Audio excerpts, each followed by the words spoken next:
제가 배우고 있는 국제무역, 거시경, 국제경제 파트죠? 국제경제 파트.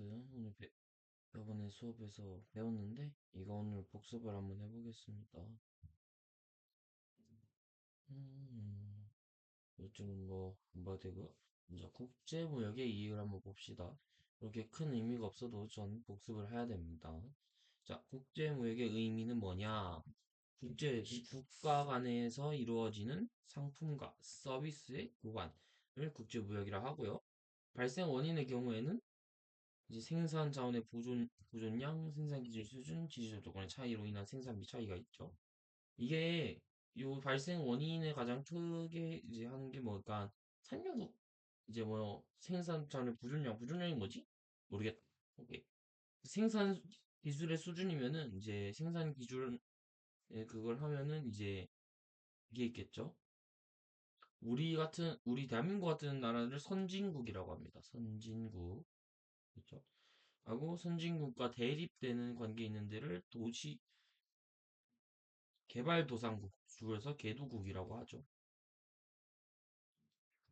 얘기를 하는데 선진국의 경우에는 기술이 엄청나. 기술 좋아. 기술 좋아. 기술 좋아. 선진국 같은 경우는 기술이 좋잖아요. 근데 선진국 같은 경우는 문제점이 있어. 기술은 좋은데 인건비가 비싸. 어? 비싸. 근데 반면에 개도국은 어때요? 얘네들은 기술은 없어. 기술은 없는데 얘네들은 뭐야? 기술은 없어. 기술 없는 시 인건비가 졸라 싸. 인건비가 싸.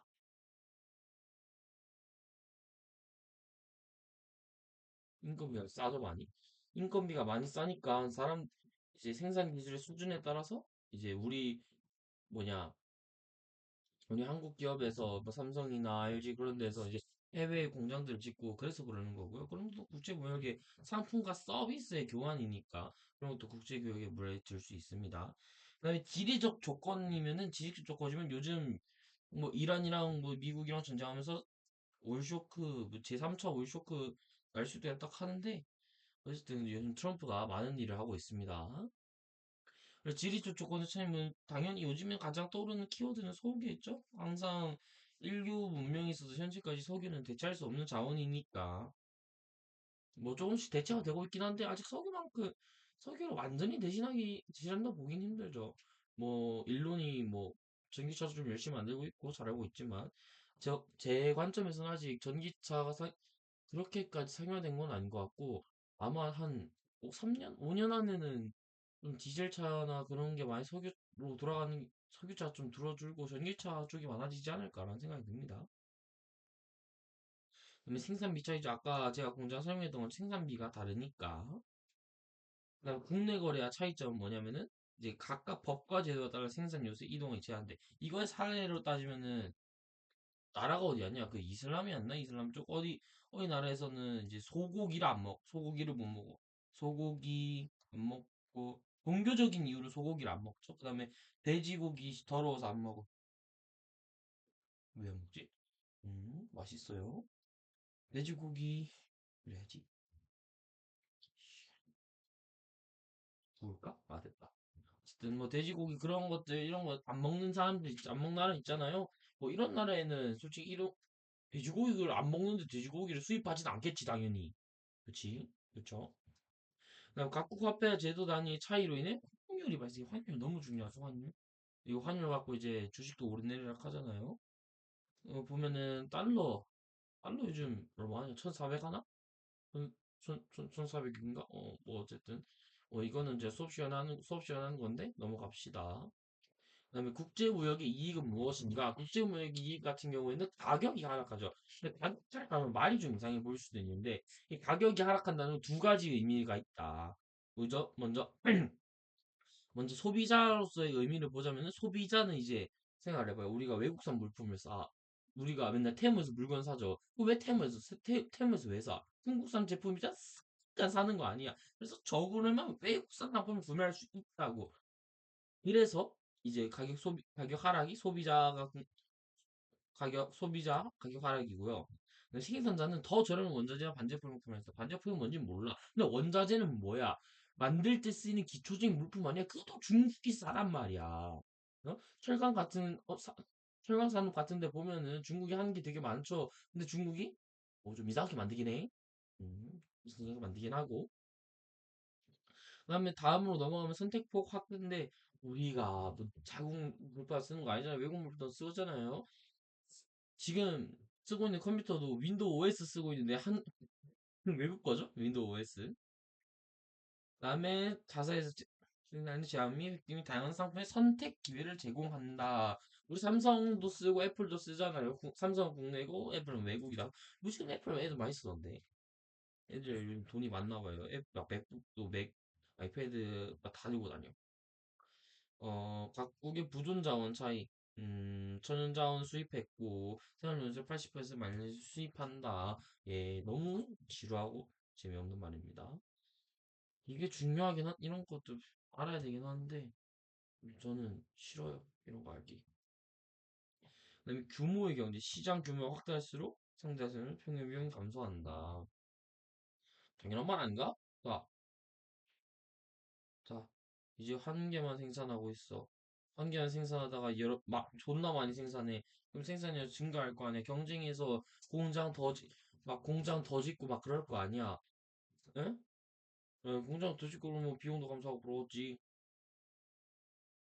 그렇지, 당연한 생각하면 편하긴 한데 그 이유까지 다 설명을 해야 좋은 점수를 받겠죠 아마. 참고로 저는 IB 재학생입니다. IB에 혹시 이거 보는 사람 중에 IB에 관해서 궁금한 거 있으면은 질문해 주시면 답변 안 해드립니다.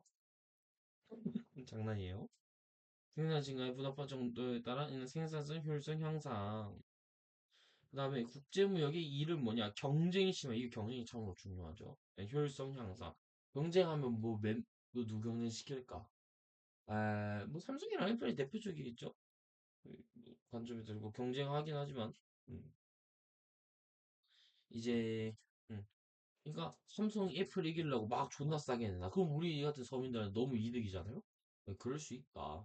제품 가격 하락이 이뤄질 수 있다. 저는 효율적 배분이 이루어지는데 특화가 이게 정말 중요하죠 경제에서는. 특화의 무역점에서 전세계적 자원 낭비 최소화한다. 외화 획득. 뭐 지금은 주된 매화가 달러잖아요. 주된 매화 달러 같은 걸 얻어야 되니까 우리가 자본재와 원자재 수입이 필요한 외화를 확보할 수 있다. 외화 중요하고요. 이제 설명한 이론에서는 절대 우위론 아시죠? 절대 우위론이 뭐냐면은 생산비가 절대적으로 적게 드는 재화가 이제 그거 있다. 생산 설명에서 모두 이익을 발생한다. 자, 생각을 해봐요. 우리가 한 시간, 내가 한 시간, 한 시간에 A는 화학책을, 자, 다시 적요. A는 수학책을 40권에 40권 만들 수 있고, 영어책을 10권 만들 수 있어. A가 영어를 싫어하거든. 얘 이과야. 그다음에 B는 수학책을 얘는 문과여서 영문과가 갖고 얘는 수학을 잘 못해서 수학책 10권밖에 못 만들어. 예, 이상한 말 하지 마십시오. 그다음에 영어책 40권 만들어. 그러면은 각각 절대우는 누가 있어? 절대우위는 수학책에서는 A가 절대우위가 있죠. 절대적으로 우위가 있잖아. 한 시간당 생산량이 A가 4배나 많은데 이게 절대적 생산량이 없다 하면은 개소리고요.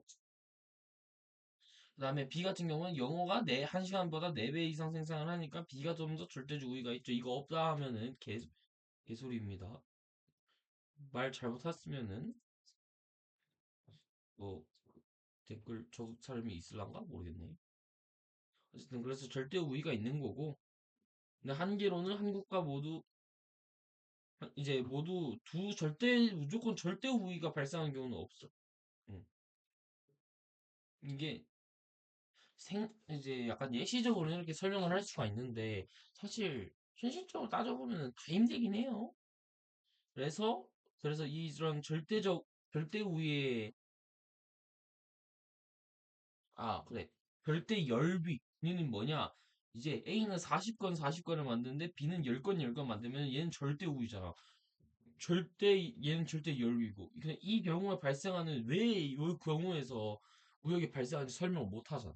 그래서 절대 우위가 문제다. 그래서 있는 게 비교 우위다.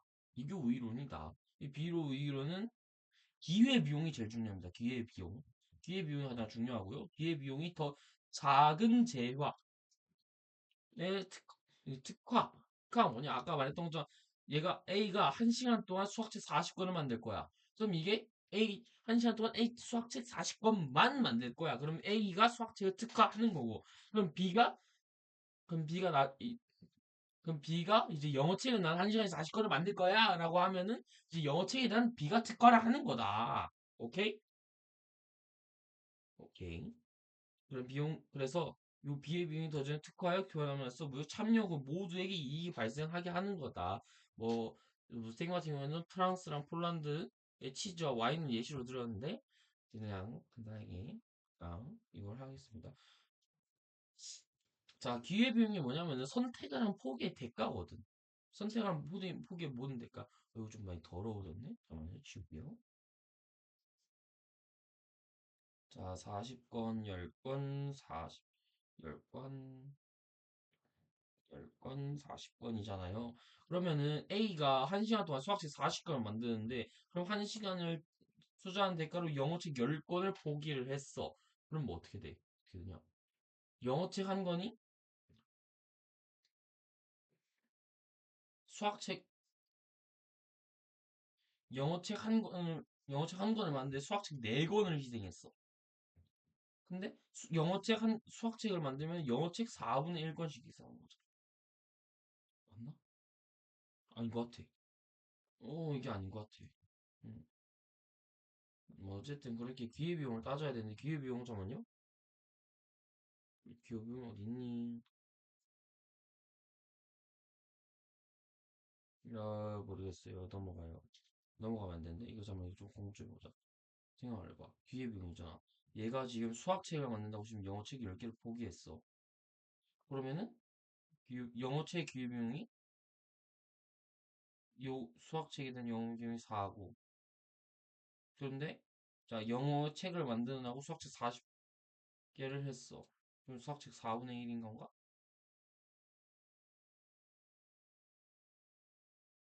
어쨌든 나중에 다시 알아서 뭐 게시글에 올리든지 하고요.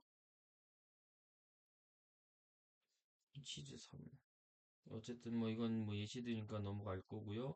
그다음에 뭐야 내가 이걸 두고 오면 안 되는데 왜 이걸 두고 왔냐? 뭐 여기서 좀 더 좀더 설명은 비교 우위나 이런 비교 우위를 통한 무역을 했을 때 가장 좋은 점은 생산 가능 곡선이 생산 가능 곡선 소비 가능 곡선이 늘어난다는 거예요. 자 일단은 이게 폴란드 거예요. 폴란드. 근데 얘가 기존의 생산이나 소비 가능 곡선이야. 오케이? 기존에 이제 사람들이 생산 가능했고 소비 가능했던 소비 가능 곡선인데 무역을 했어. 이제 원래 여기서는 이제 이 만점을 보면은 이제 와인 300만 리터, 치즈 600만 개랑 이렇게 교환을 했잖아. 교환을 했는데 무역을 했더니 치즈 900만 개랑 600만 개로 이제 이렇게 얻을 수 있는 거야. 폴란드가 더. 이때 위에서 보면은 폴란드가 이제 좀 더 치즈에 대한 게 있죠. 음. 아, 나 목 아파 벌써. 자, 쌤 힘들겠다. 음. 그래서 이제 가장 중요한 거는 기회비용의 차이가 존재해야 된다. 뭐 대충 복습하는 거니까 지금 저 적으시거든요. 2시 다 돼서. 랭귀지와 기회비용 사이에 결정되어야 한다. 그 다음에 또 수출국. 음. 교역 환율 비용 양육과 기회비용 사이에서 결정되어야 된다. 그죠? 얘네 둘 다 솔직히 생각해봐. 나는 이것만 주고 이걸 구할 수 있는데 상대방도 굳이 많이 주고 싶진 않을 거 아니야. 이거 내가 따로 공부를 좀 더 해서 다시 영상을 또 올릴게요. 그래서